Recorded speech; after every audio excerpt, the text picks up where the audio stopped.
সালামু আলাইকুম। Bangladesh north south ইউনিভার্সিটির এক মালাউন ছাত্র, ফেসবুক আইডির নাম তার অপূর্ব রাত। এই কুলাঙ্গারে বাচ্চা আমাদের পবিত্র আল কোরআনকে অবমাননা করেছে। এই জানোয়ার বাচ্চা অবমাননা করে ভিডিও করে তারপর সেটা আবার তার ফেসবুক আইডি থেকে আপলোড করেছে। তাহলে আমার প্রশ্ন, বাংলাদেশ 92% মুসলমানের এই দেশে এই কুলাঙ্গারে বাচ্চা এত বড় সাহস কোথায় পেল? আমাদের পবিত্র ধর্মগ্রন্থ পবিত্র আল কোরআনকে নিয়ে অবমাননা কিভাবে সে করলো?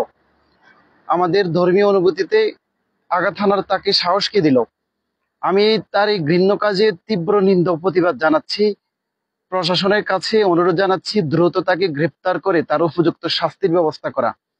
আমাদের প্রাণের গ্রন্থ পবিত্র আল কোরআন, যেটা আমাদের বুকে থাকে, যেটা সম্মান অনেক, সে আল কোরআনকে সে অবমাননা করেছে, যেটা আসলে একজন সাধারণ মুসলিমও কখনো মেনে নিতে পারে না। ভিডিও দেখলে সত্যি অন্তর কেঁপে ওঠে, সে কিভাবে এই কাজটা করলো। আমি এর তীব্র নিন্দা জানাচ্ছি এবং দ্রুত এর শাস্তির যেন ব্যবস্থা করা হয় সেই প্রতিবাদ জানাচ্ছি।